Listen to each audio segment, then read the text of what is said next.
You think you are behind because you measure yourself by someone else's clock. You think you are late because you tally outcomes without accounting for focus. Listen, history does not indenture the determined to a schedule invented by strangers. Edison did not wake up one morning and find himself luminous because the world had assigned him a deadline.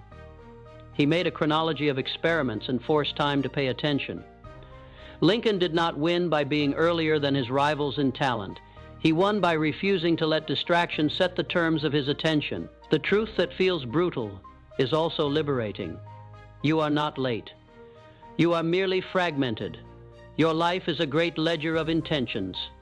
But your ledger is unsigned because your days are full of small betrayals, notifications, good-sounding urgencies, the soft surrender of latter. That is all. Not fate, not flaw, a lack of focus. And focus is a skill you can grow, like a muscle or a factory line. It is not glamour. It is not mystical. It is a decision you make each morning and defend like a commander defends the high ground. Imagine your attention as a beam of light. When you spread it across 1,000 things, it becomes a dim haze. When you compress it into a single filament, it burns through steel. The task is not to do more things. It is to make one thing unavoidable. There is no virtue in motion. The market pays for finished work. Carnegie did not accumulate power by attending every event at which he was invited. He obtained influence by choosing a smaller set of strategic relationships and delivering on them relentlessly. Disney did not seduce the public with perfect parks on the first try. He sketched, probed, and iterated until the audience could see the future. The modern translation of their methods is straightforward. Pick one dominant metric that decides your season and constrict everything else until that metric breathes. Revenue, prototype. First 1,000 users, a finished chapter. Name it, number it, put a deadline on it that is obscene enough to force invention. Then design your day so that the first hours are arranged to make that thing inevitable. Put the thing where your hand naturally lands when you wake, put the draft on the pillow, put the prototype on the bedside table.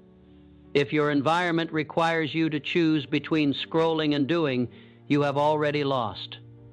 Rearrange the battlefield, make the productive movement the path of least resistance. This is about belief that is not a sentiment but a ledger. Belief grows not from chanting affirmations but from receipts. Edison did not believe in the light as a feeling. He believed because his lab produced filaments that, when listed one after another, converted doubt into a pattern. When you complete the smallest meaningful action each morning, publish one post, write one page, send one outreach, you are not merely doing a task. You are depositing evidence into the account of capability. Over time, the account compound interests into identity. The nervous system cannot tolerate the contradiction of behavior that denies statement. Speak in the present tense to the version of you that is already finished. I have sent the proposal.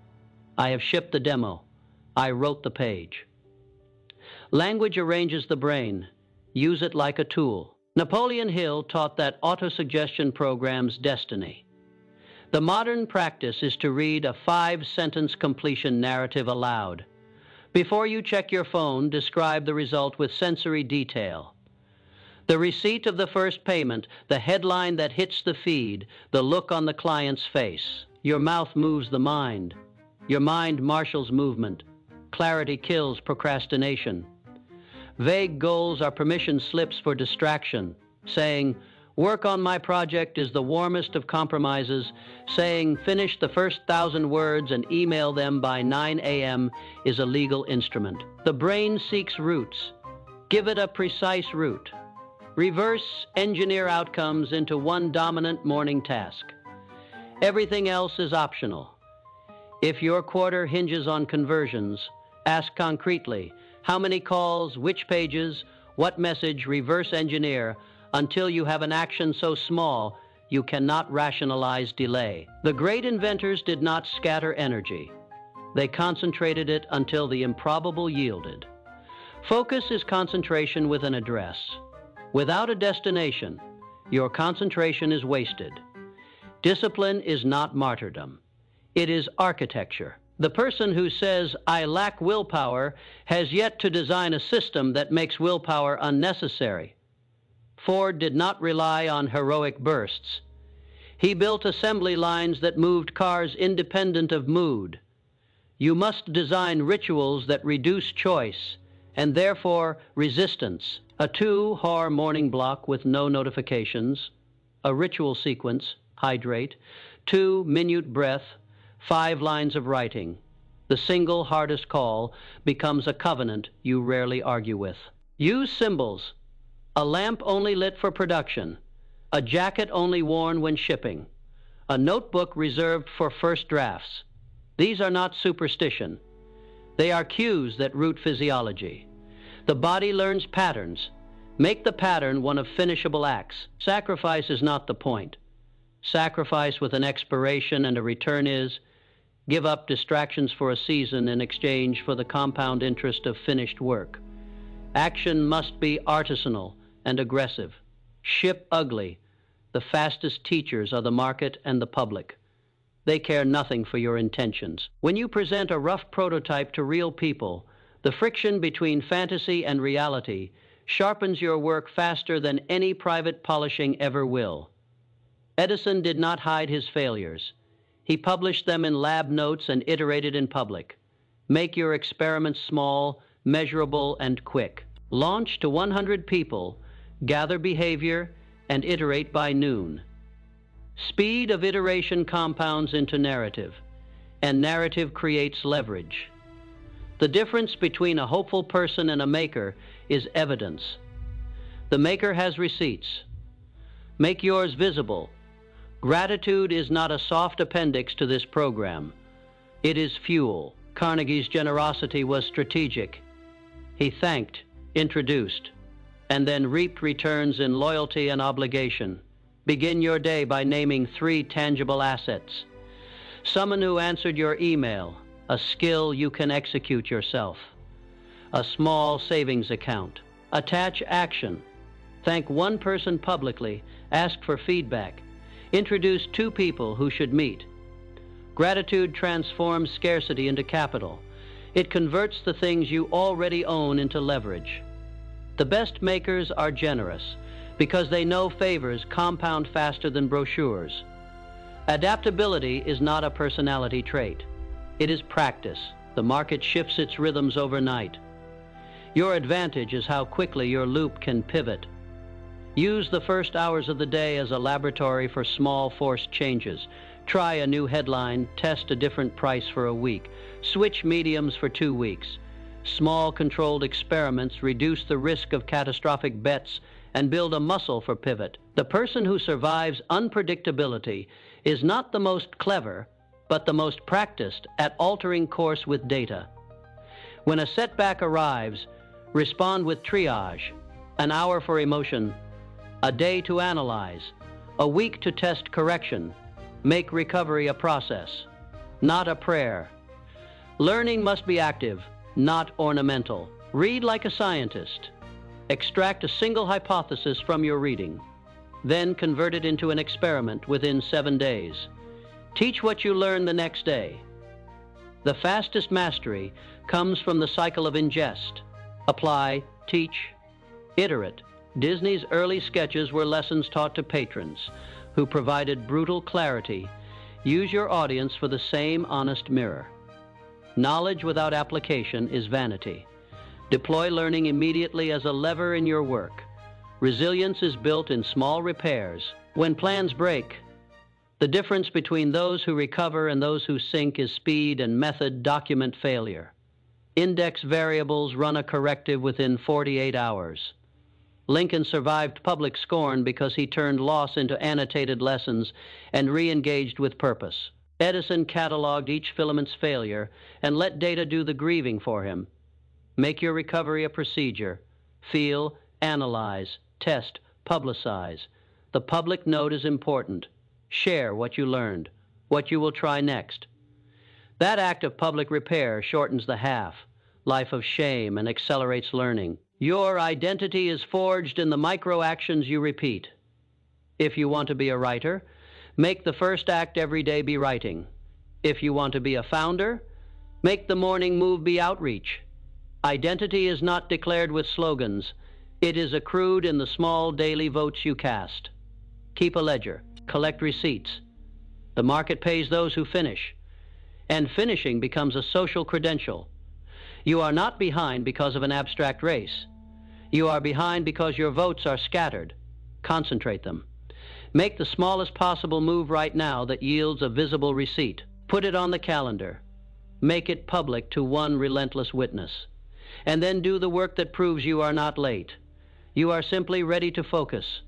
You have already decided you are late, and that decision is the single softest excuse you will ever invent. Hear this. Lateness is a narrative you tell yourself to justify diffusion. It is comfortable blame dressed up as fate. The remedy is not more inspiration. It is a smarter machine. Imagine a factory where the first bell never rings by accident, where each worker knows the sequence, because the sequence is written into the floor. That is what your day must become. Engineered habit, not heroic slog. The work begins with design. Design your space so the first motion you make insists on progress. Put the notebook that holds beginnings by the light that only turns on for work. Keep your phone in a drawer that requires 2 actions to reach. Light a lamp that signals production.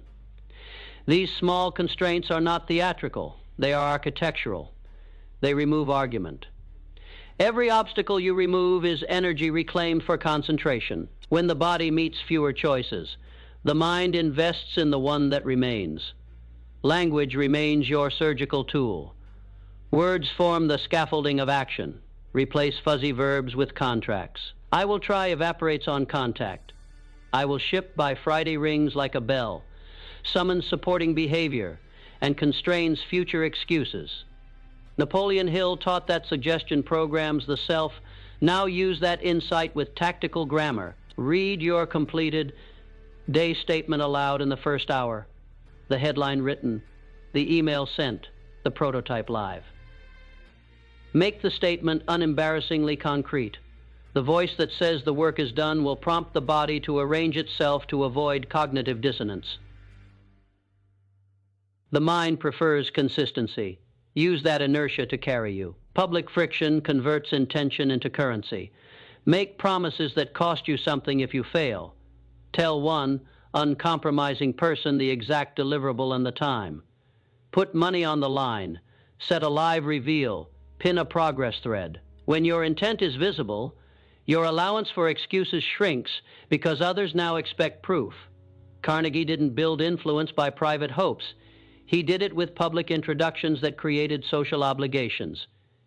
Use modern equivalents, pinned posts, weekly update videos, a Slack channel that will not allow vagueness. Social accountability is a lever. It buys time from inertia. Scarcity is a creative discipline.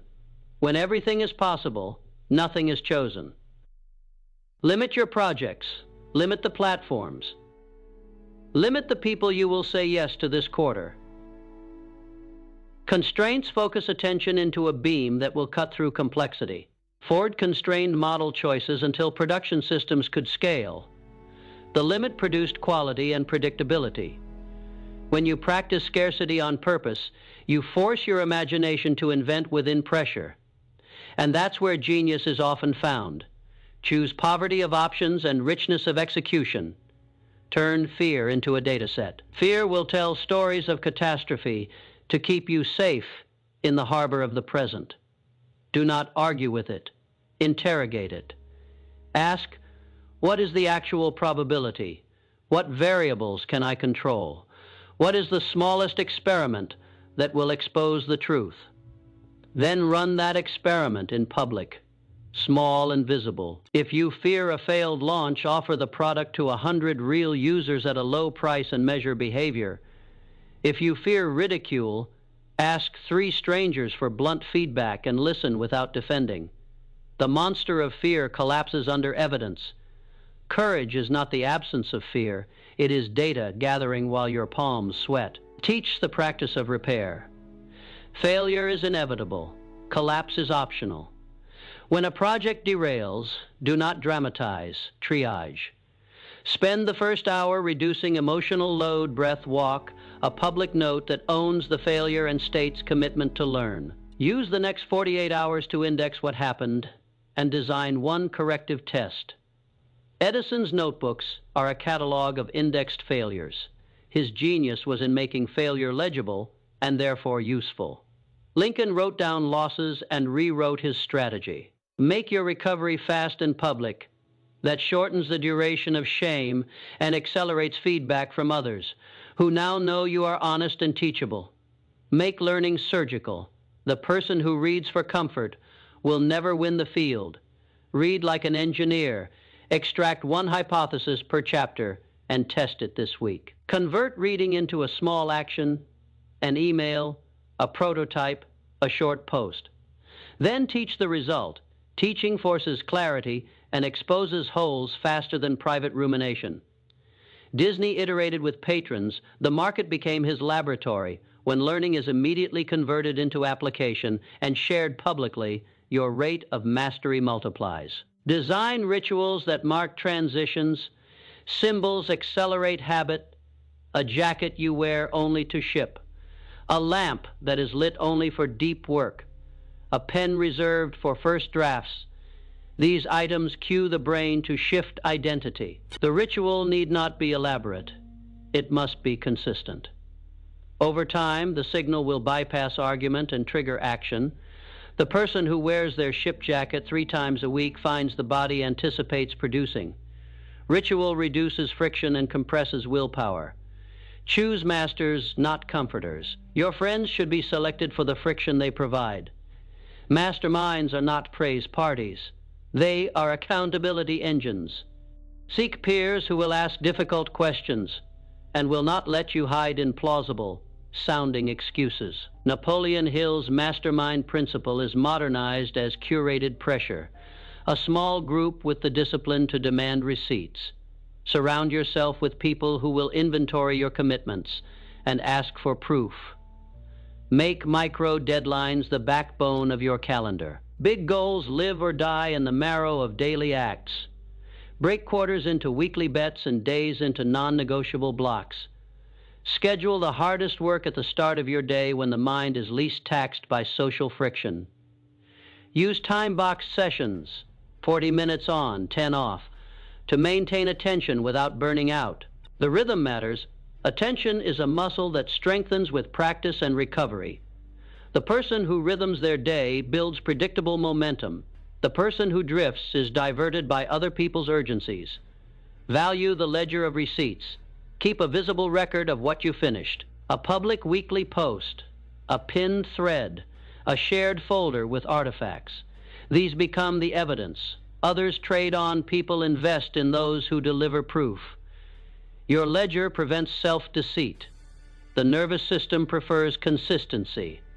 Once you show that you finish, your future actions reorient to avoid the shame of breaking pattern. Completion compounds credibility. Protect your energy like capital. Sleep, nutrition, micro, movement between sessions. These are non-negotiable investments in decision quality. The tired person makes conservative, cowardly choices. The rested person makes brave, useful ones. Schedule sleep as a meeting you'll never cancel. Eat protein early. Move the body to release the chemical knots of anxiety. Treat your body as the operating system of your life, not disposable hardware. Finally, close cycles relentlessly. A half-finished project is psychic clutter. The person who finishes small things clears space for bigger things. Ship the first version, collect feedback, and either iterate or decommission. Each closure is psychological currency. Each open loop is tax. Napoleon Hill taught definiteness of purpose. Modern practice is monthly completion.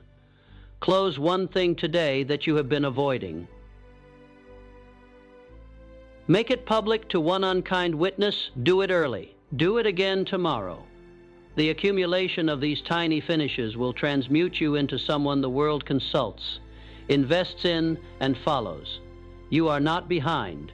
You are unpracticed at focus. The path from diffused intention to sovereign action is neither mystical nor easy. It is engineered. Build your environment. Master your language. Weaponize public friction. Constrain your options. Experiment through fear. Repair fast. Learn out loud, ritualize transitions.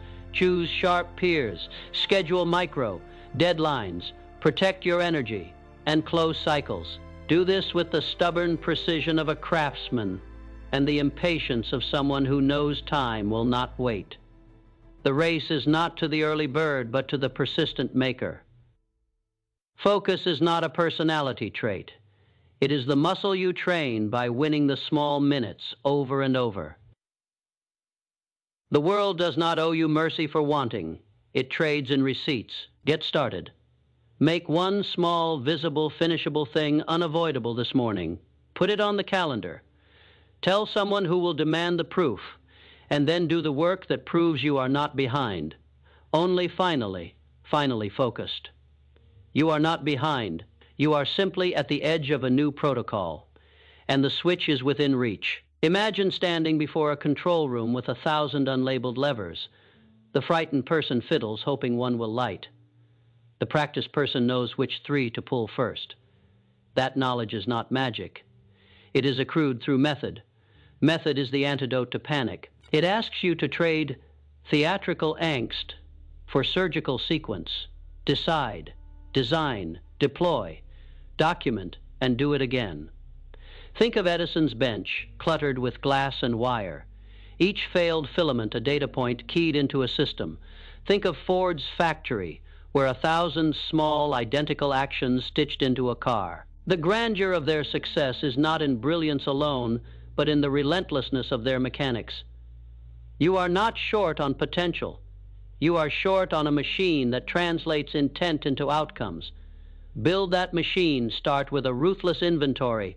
List the things that genuinely influence your trajectory, and then remove the rest. This is not minimalism for aesthetics. It is minimalism as weaponry.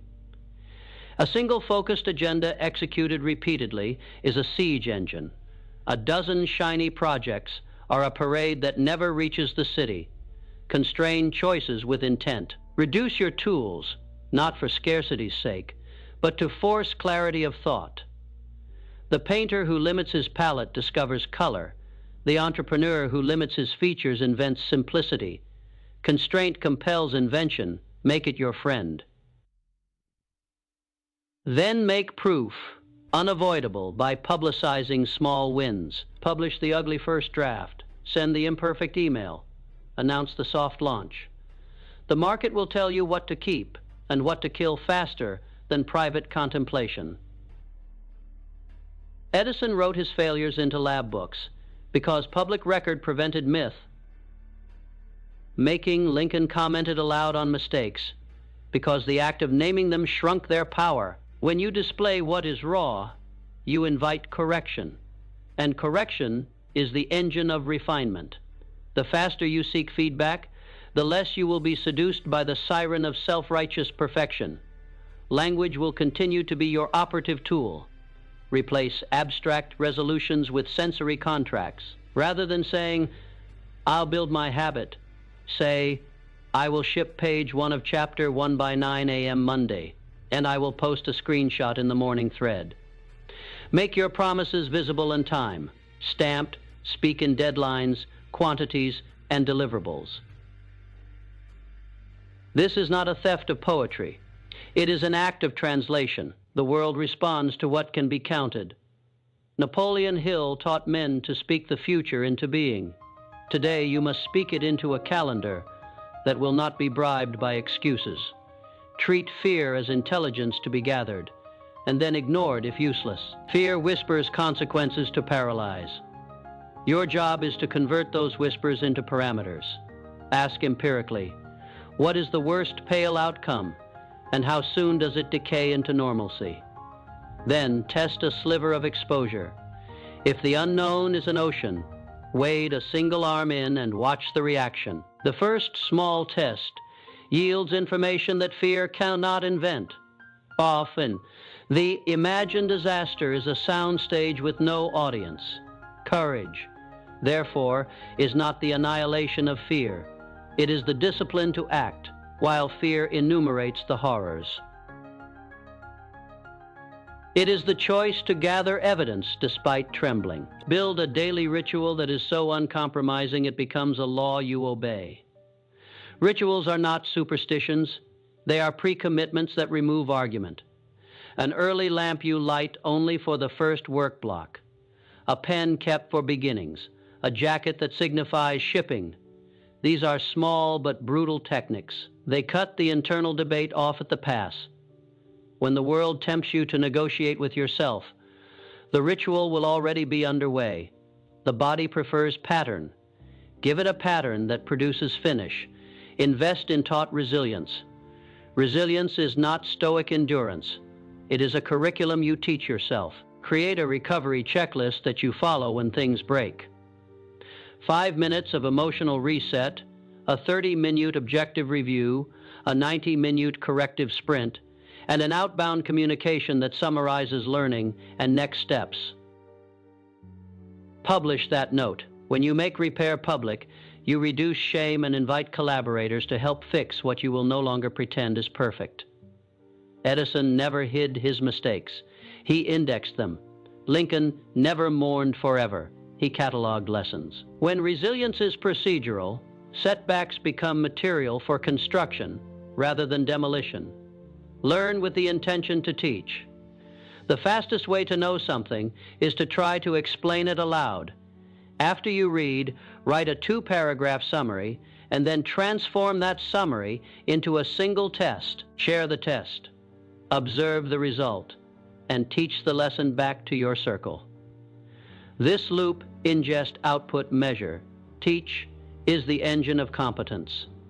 Disney sketched, tested, and then invited audiences into the maze. The feedback honed his vision.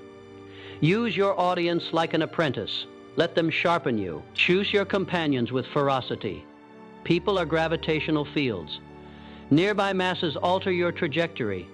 Seek friends who make you uncomfortable in useful ways.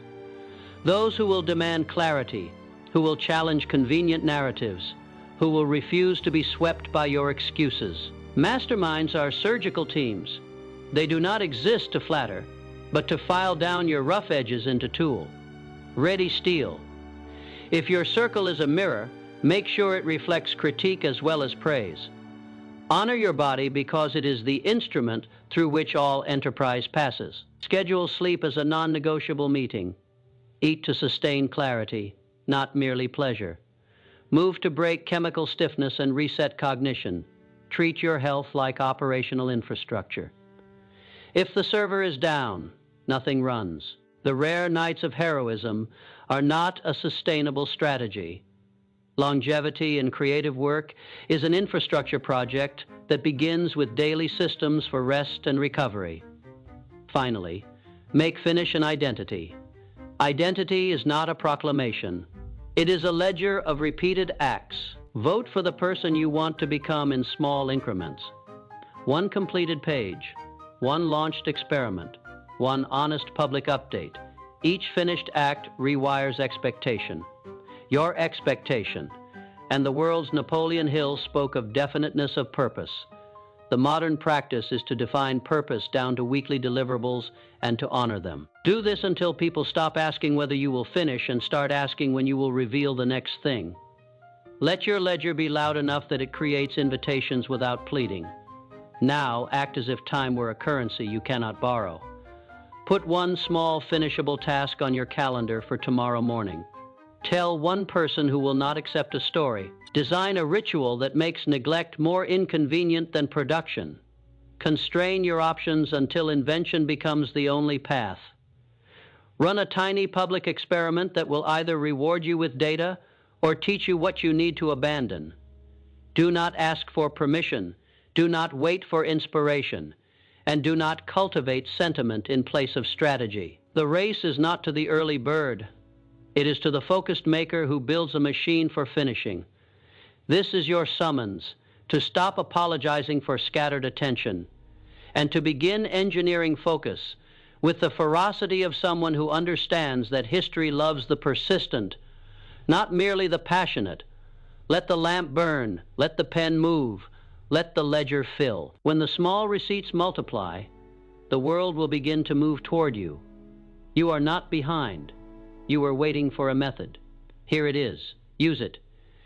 Here it begins again. The quiet before your life decides whether you steer it or are steered. The moment you convince yourself you are late, you invite 1,000 soft compromises. You grant permission to drift. But suppose you reframe lateness as a symptom, an operational failure, not moral deficiency. If you map the failure, you can repair it.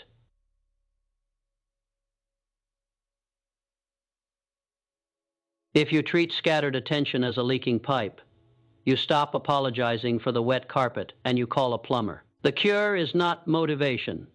It is configuration. Reconfigure your day like an engineer reconfigures a machine that must run, not a poet hoping for rhythm. Edison didn't wait for inspiration. He scheduled experiments. Ford didn't rely on charisma. He designed workflows. Lincoln didn't hope people would follow. He built trust through small, consistent acts. This is the method you inherit if you are willing to stop romanticizing chaos and start building a system that produces leverage. Daily picture the mind as a radio tuner. Left unchecked, it flickers across stations, gossip, email, the phantom drama of other people's timelines. But when you set the dial to a single frequency and bolt it there, the signal becomes clear and the music unavoidable. That bolt is ritual. Ritual is the engineering device that locks your attention into a frequency useful to you. A ritual need not be ornate. It can be a lamp you only switch on for work, a kettle you only fill for planning, a 10-minute page you write before breakfast. These acts are small, austere, and non-negotiable because they are not about feeling. They are about proof. The first time you do a ritual and produce evidence, a published paragraph, an outreach sent, a prototype uploaded, you create a transaction in the ledger of self-respect. The ledger grows. The nervous system authenticates the story. You are someone who finishes. That moment of self-verification is the currency of future courage. You will be told to follow your passion until your ears ache. But passion without structure is a forest fire without containment, spectacular, dangerous, and ultimately unsustainable. The wiser prescription is to marry passion to procedure. Passion supplies direction, procedure supplies traction. The innovators we admire did not float on zeal alone. They married obsession to method. Carnegie's charm was tactical. He engineered introductions to create obligations. Disney's wonder was repeatable because he built rehearsal into imagination. Edison's stubbornness was not blind. He recorded every misstep and made each error teachable. Their secret was not that they loved work more than you do. It's that they loved systems more than excuses. Make the system your priority. Once you do, passion will find a channel and no longer scatter like dust. Belief without receipts is theater. Speak your future into being, but then make it accountable. Napoleon Hill taught this as autosuggestion. The translation today is tactical publicity. Say you will ship, and then post the existing proof. Publish an ugly version of your idea, and then interpret the data. The marketplace is a merciless but honest teacher. It doesn't flatter your fantasy. It rewards your evidence. When you make progress public, you stop being alone with your illusions. You invite critique that refines and allies, that accelerate. Public proof turns invisible competence into a visible reputation. Make the first proof small, one page, one call, one recording, and let the world triangulate your next step. Clarity is violent to procrastination. Vague goals give procrastination hiding places. Work on podcast is a hiding place. Record and upload a 5-minute episode titled, Why Focus Wins, by 9 a.m. is a plan. A plan produces friction, good friction. Because it constrains imagination into execution. Reverse engineer big outcomes into the micro. Rituals of morning and watch mountains reduce into manageable slopes. Break a quarter into 21. Day experiments. Test a hypothesis for a single week. Winner actions repeat, losers die. Every disciplined creator does not chase a dozen miracles. They execute a repeatable cause until results render the next strategy obvious. Discipline is not punishment. It is promise keeping. Promise to yourself like you promise to others. When you do the smallest valuable thing every morning, publish, pitch, prototype, you keep your side of the bargain with your future self. The future self repays that debt by becoming credible. If you think discipline is about suffering, you misunderstand it. Discipline is the quiet bureaucracy of your inner authority. It enforces the rules you decide when you are clear-headed, then frees you later to take risks because your basic obligations are met. Ford structured his days so the factory could run without him micromanaging each bolt. Do the same, automate patience into your schedule, and then spend the energy you save on invention. Action must be designed to fail quickly and teach faster. The fastest innovators ship-proof before perfection. They treat the market as a lab. Edison did not hide failure. He logged it. When a filament failed, he learned why. When a product flopped, he harvested data. The maker who refuses early exposure is the maker who refuses to learn. Launch the smallest thing that will tell you whether your idea lives. If you fear criticism, invite it as a resource. Ask for harsh truth from 3 people you trust. If you fear failure, quantify it. How bad is it in reality? Often the worst-case scenario evaporates when confronted with actual feedback. Courage is not the absence of fear. It is the choice to move while fear narrates catastrophe. Gratitude is a tactical lever, not mere sentiment. When you begin your hour by naming a few real allies and assets, you rewire scarcity into resourcefulness. Name a person who once helped you, and then write 1 line asking how you can help them now. Name a skill you own and then use it in a visible, useful way. Gratitude is not passive thanks. It is an action plan that invites reciprocity. Carnegie did not randomly praise. He used generosity strategically to build networks. You can do the same at small scale. Public thank. Yes, concise help offers, visible acknowledgments that make people more likely to move for you when you need momentum. Adaptability is your survival tactic. The modern world alters pace like weather. You will either be the storm or learn to steer through it. Practice micro pivots. Change a headline for 7 days. Switch an outreach channel for 2 weeks. Reframe an offer for a public trial. Treat every pivot as a hypothesis test. The person who can reorient quickly keeps moving. The person who waits for perfect conditions is stalled by patience disguised as wisdom. When the unexpected arrives, you will not scramble if you have rehearsed shifting your focus. Create a fast triage routine, emotional reset variable audit, corrective experiment, and a public note. Turn chaos into a repeatable process. Learning must be active and public. Read not to accumulate prettiness, but to harvest provable shifts. After a chapter, extract 1 testable idea and run it within 7 days. Share the result publicly. Teaching clarifies thought. Disney iterated with patrons openly. The feedback loop sharpened his ambition into actionable novelty. You too should let the market or your peers mirror your experiments, accelerating the rate at which you convert learning into capability. Resilience is procedural. When the world breaks your plans, have a repair kit, a 5-minute breathing reset, a 30-minute assessment, a 90-minute corrective sprint, a public accountability update. Publish the lesson. When you make recovery visible, you make it quicker. Lincoln did not wait to feel better. He acted to educate his response. Edison cataloged failure. The act of documenting a setback is itself a resistance to despair. It transforms chaos into data. Identity shifts through repeated action. You are not defined by the grand gesture you plan.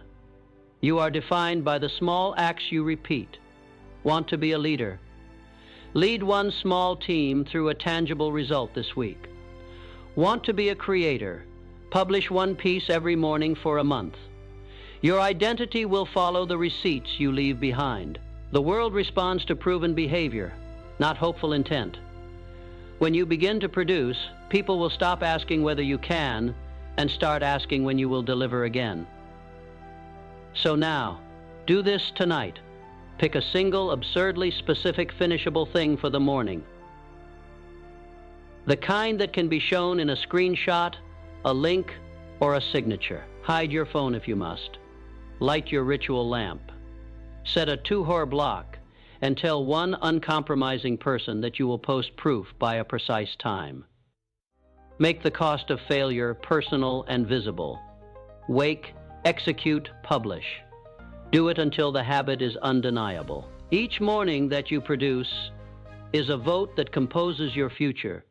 History does not accelerate for those who wish. It enrolls those who finish. You are not behind. You are about to begin with the kind of focus that makes the world rearrange itself around what you make real.